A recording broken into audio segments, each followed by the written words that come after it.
Bienvenidos a Milenio Mercados en Perspectiva, aquí como todas las semanas con el licenciado Jorge Gordillo, director de Estudios Económicos de Cibanco, y su servidor Manuel Somoza, para hablar de temas económico-financieros en México y en el mundo. Y yo empezaría platicando, como siempre lo hacemos, de los mercados. Esta semana fue una semana negativa en términos generales. Fue una semana de ajuste. Va a sonar un poco chocante lo que voy a decir, pero recuerden que el domingo pasado dijimos que no había que echar las campanas a volar porque todavía había mucha incertidumbre hacia adelante. Y bueno, se presentó una semana con números negativos. El ajuste el jueves fue muy severo. Las bolsas en el mundo perdieron alrededor del 6%. Las monedas también lo resintieron. El peso pasó de haber cotizado niveles de 21.50 hasta 22.80, 22.85. Estuvo a punto de tocar los 23 pesos. Y bueno, pues esto no es más que el efecto de una corrección importante ante ganancias espectaculares en las últimas 7 semanas.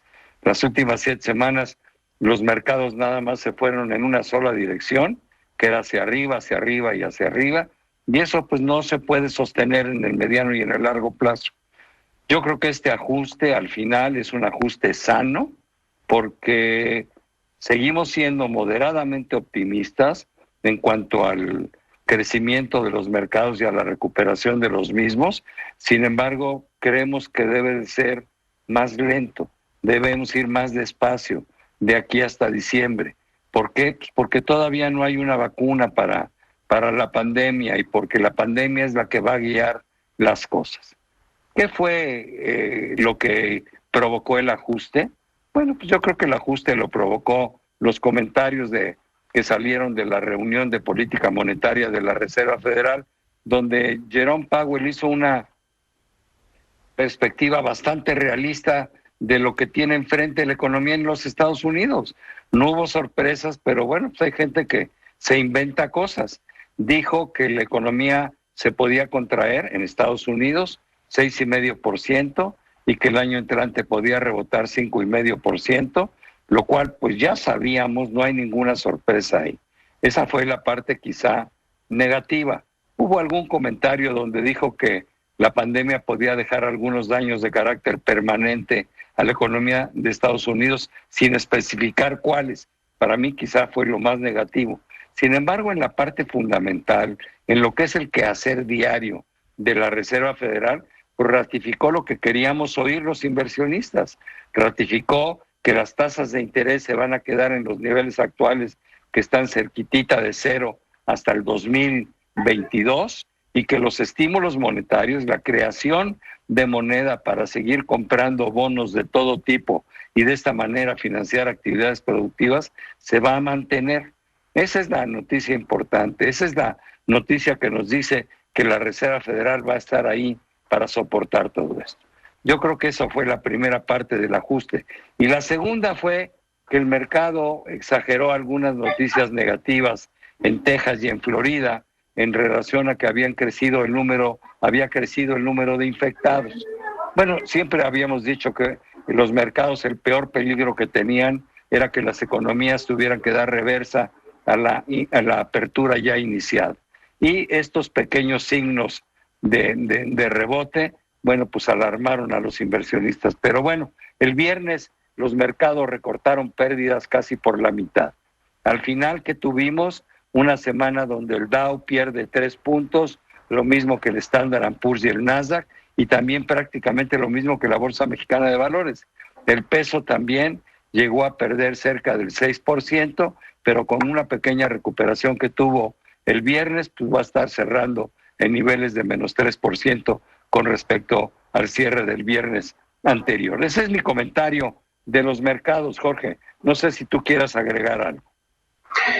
Sí, Manuel, saludos al auditorio. Efectivamente, había un optimismo desmedido, eso es como lo planteábamos. El mercado está deseoso de noticias positivas porque vimos unos datos muy malos para abril, sobre todo en Estados Unidos y en Europa. Entonces, cuando empieza a haber noticias de que los datos ya no son tan malos para mayo, el mercado quiere creer que esto va a ser una recuperación rápida y se suma a un optimismo que no tiene, que decimos que es desmedido en el sentido de que no hay información que sustente. Todavía no sabemos cómo van a salir los reportes de las empresas del segundo trimestre, todavía no sabemos si se va a mantener este ritmo de recuperación hacia adelante, y entonces claramente lo que se generan son burbujas, los excesos de estímulos monetarios, esto provocan algunas ligeras burbujas que hay que tener mucho cuidado. Por supuesto, coincido contigo, el hecho que diga la Reserva Federal que va a mantener sus tasas por 2 años, le va a dar el piso a los mercados de que no se vayan a descarrilar como lo vimos en febrero y marzo, pero hay que se vayan con más cuidado. De todas maneras, las burbujas no nos vamos a salvar y eso hay que tenerlo expresarlo muy bien a los clientes y expresarlo bien a los inversionistas de que vamos a tener momentos donde el mercado sobresalte y momentos donde el mercado se asuste de más. Sí, yo creo que el mensaje aquí a la comunidad de inversionistas: hay que ser cautelosos, hay que ser precavidos, ¿no? No hay que exagerar en el optimismo. Pero vamos a pasar a México, Jorge, porque sí hubo mucha información económica. Claro que está un poco atrasada, porque es más del mes de abril, pero es significativo lo que estamos sintiendo, ¿no? A mí lo que me preocupa es que las cosas en México pues van a ser mucho peor en los próximos meses, ¿no? Pero ¿por qué no le damos una probadita a lo que estamos viendo? Sí, salió la información sobre la más importante, la producción industrial del mes de abril. Vimos caídas de verdad escandalosas, nunca las habíamos visto, casi 30% de caída en la producción industrial y 35% que es referente a las manufacturas, 38% en la construcción. Bueno, estas son cifras que ya esperábamos que iban a ser muy malas, pero salieron todavía peor de lo que hubiéramos estimado. Y esto ha hecho pues que algunos analistas, algunos especialistas internacionales sigan deteriorando las expectativas económicas del país para el año. Ahorita ya algunos que ya estiman una caída de mayor del 10%. Nosotros creemos que, aunque ha sido peor que lo que esperaba el mercado, hay que tener cuidado, hay que buscar toda la información del trimestre, porque lo que va a valer la pena no es revisar, no es qué tal, bueno, sí, ya vimos el trancazo que nos vino, pero cómo se va a venir los siguientes meses, la capacidad que tengan las empresas y la economía y el gobierno para reactivar o para sacar esta nueva normalidad con nuevas formas de hacer las cosas, y entonces eso sí va a ser lo que nos va a definir la recuperación, si va a tardar 1, 2 o 3 años en darse. Y por supuesto, esto se va a acomodar en los mercados financieros. Pues sí. Otro dato. Dime. Otro dato importante fue el ANTAD. El ANTAD son ventas internas, ventas de autoservicio, y aquí sí tenemos datos para mayo. El consumo se ve reflejado muy negativo. Vimos caídas en abril de 21% y ahora 23% en términos nominales para mayo. Esto significa que economías desarrolladas vemos que la pandemia empieza a estabilizarse ya en los meses de mayo y junio, y los datos económicos también empiezan a tomar piso. Pero no está pasando esto para economías como México o economías latinoamericanas, donde la pandemia parece que se va a alargar unos meses más y los datos económicos los vamos a ver negativos, por lo menos todo mayo y quizá parte de junio, ¿no? Así es. Mira, yo quisiera comentar, en adición a lo que has dicho, que también salió el dato de inflación de todo el mes de mayo. Y no me gustó, aunque estuvo por debajo de lo estimado, no me gustó, porque finalmente brincó del 2.15, que era el cierre de abril, últimos 12 meses, al 2.87 al cierre de mayo. Y esto quiere decir, cuando vemos las estimaciones de los analistas, que la inflación este año va a estar en el 3%. Te voy a decir cuál es mi preocupación. Mi preocupación está en que le están pegando muy duro al ahorrador mexicano, porque Banco de México ha bajado la tasa del 8.25 al 5.5, creo que lo tenía que hacer, había el espacio para hacerlo y era oportuno, pero también se está estimando que baje otro medio punto el 24 de junio, que es la próxima reunión de política monetaria, y voy a hacer aritmética simple. Si la baja al 5% y le quitas a esa tasa la inflación del 3%, dando por bueno el 3%, pues le va a quedar un rendimiento al inversionista mexicano el 2%. Y si a ese 2 le quitas el 1.45 del impuesto al ahorro, que aunque es un anticipo del ISR, para muchos es un impuesto definitivo porque nunca lo van a compensar contra nada, pues el rendimiento ya fue nada, fue del 0.5%.